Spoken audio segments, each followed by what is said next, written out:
All right, let's see if we can do this. This is Mike's top 5 least interesting NBA finals. I've also been given this one thought because I think we should change the delivery up from normal fanfare because everyone knows what my number 1 was. And to be truthful, it was really easy coming up with a top 4 and really hard to come up with a number 5 because most of the NBA finals have been interesting. It's why this one sticks out so much. So there's actually a debate to be had about number 5, and I'll take you through my thought process. So number 1, Dan, is Suns Bucks.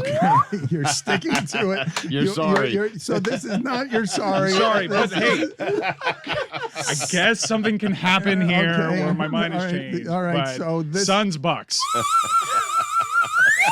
Number 2. Number 2. This one's easy as well. Pistons Spurs. Yeah. Yeah. Good choice. Now this is where it starts getting interesting. Actually, not at all, because it's the least interesting. Spurs Nets. Yeah.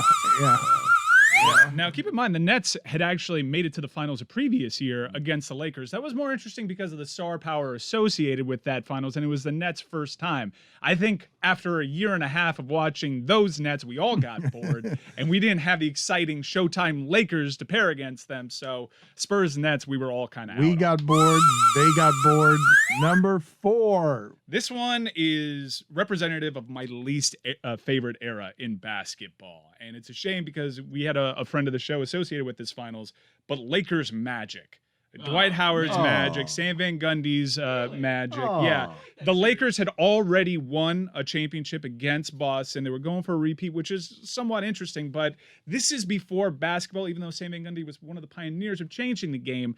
This was before basketball kind of evolved to where it is, and you still had the mid-range game going, and it was just like, screw the NBA. Paul Gasol ended up going to the Lakers, and it all felt kind of rigged, and I was kind of checked out on this at this point. With Derek Fisher hitting that shot, didn't do anything for you? Clearly not. Also, they lost. They lost the year before. They didn't win. Oh, that's right. Anything is possible. That is a surprise that you picked that series, though, because I remember the specifics. We were still arguing who would you rather have, LeBron or Dwight Howard back then. I remember being very excited for that series. And I also remember feeling bad for... You do? Yes. Well, you were oddly invested because was. you called that one of the best starting 5s. No, it was after they made the trade for Gilbert Arenas, so a lesser starting 5. It was Agent Zero. Was it There Gilbert it is. Arenas or Hedo Turkoglu that made him proclaim it the greatest Turk. starting 5 in the history of the league for the Orlando Magic? All I remember about that series is feeling very bad for Stan very quickly because I'm like, oh my God, he's not going to figure out the whole Rashard Lewis, Lamar Odom thing. They've got no answers for Lamar Odom. There will be no figuring this out. It wasn't even about the secondary players. It was just like, oh, my friend's going to lose. He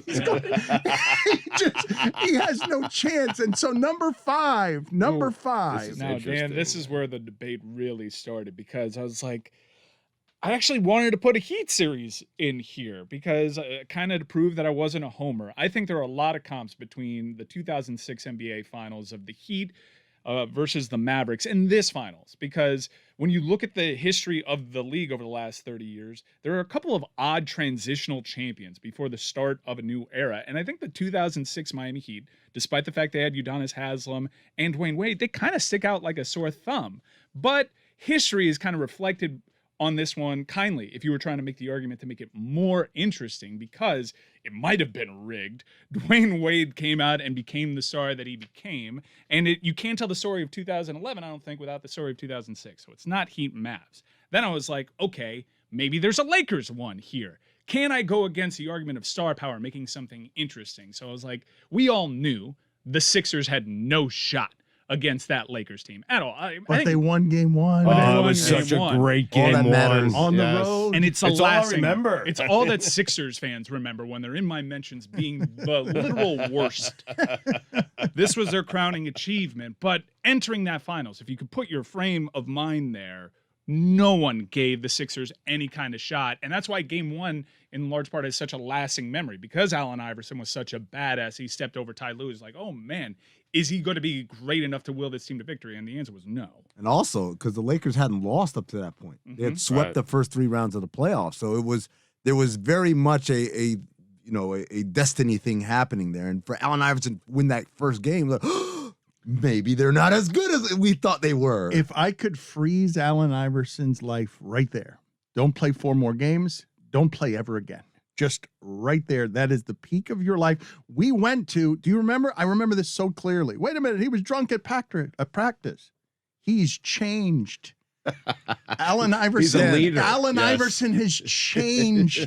Dan, why are you speculating when right here in our Miami studios, we have a time machine that can take us back to 2001 Stugotz, game 1 of the NBA Finals last night. Allen Iverson. Yes. I mean, I feel like you feel so much more positively about this bid than anyone else. He does. I love I it. have no idea they're coming. You're Right? putting Stugotz in a position where he has to improv. So, all I'm right. telling you, I I'm not believe explaining it very well. I believe in Stugotz's ability to have a hot take about anything. But is Iverson playing his final game? Is this it? Is he hanging it up after game It's 1? just the show after that game. Allen Iverson has won game 1 of the finals on the road against the Lakers, stepped over Ty Lue, and scored how many points? Some 40-some-odd points in that game. And it's Kobe and Shaq losing at home to Allen They Iverson. hadn't lost a game, Stugotz, and now here comes Iverson, Larry Brown, one of the greatest coaches of all time, and they shocked the world in game 1.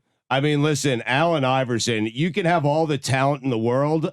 I'll take AI. I will take Allen Iverson. The Lakers can have what they have, and I will take Allen Iverson and only Allen Iverson. He's a changed man.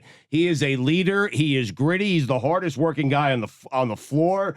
He has a huge game 1, and I am telling you, okay, I know the Lakers came into this series undefeated, but Allen Iverson by himself is a better team than the LA Lakers. He is out there doing it with Eric Snow. Think about that. He's doing it with Eric Snow. And to win that game 1 against an undefeated team coming into the NBA Finals shows you that AI has changed. He is working hard. He's not going out before the games. He's not showing up to practices drunk. He is gritty. He's fighting hard. He's the leader of that team. He's the exact guy you want in your locker room, to lead you to an NBA championship. And his basketball IQ, through the roof. Okay, so you just made Allen Iverson a white guy.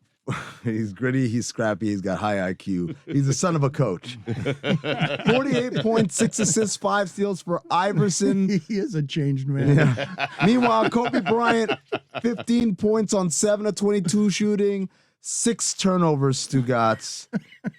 He's overrated. I mean, Kobe Bryant, probably the most overrated person in the history, player in the history of the NBA. I mean, am I wrong?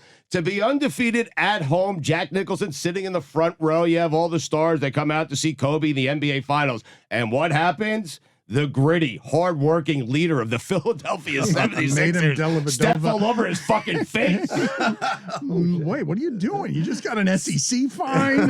There are no podcasts? What are you doing? And it's so great to see Brad Pitt and Jennifer Aniston together on the sidelines. They'll be together forever, that couple. That is a power couple that will never, ever get divorced. Oh, man. Shaq, 44 points, 20 rebounds, but only 10 of 22 from the free throw line. Can the Lakers win this series Please with stop Shaq? doing this, Amin. Yeah, no, Please we stop doing it. I think we landed the plane with the Brad Pitt Anderson joke. All right, it was hard enough. I know, thanks. Did you pick a number 5? Yes. So you have picked one. So it's not Heat Mavs from 06, and it's not the Lakers Sixers series. It is a series that features LeBron James. His first series, The Spurs. in which we knew he had no shot at winning, and it was just cool to see him there, but not interesting. It was a very low-rated NBA Finals. I'm talking about a series that once featured a 75-72 game, a game that Sasha Pavlovich played 32 minutes in. Ladies and gentlemen, I'm going with Spurs Cavs. Yes. I so thought they were going to win that.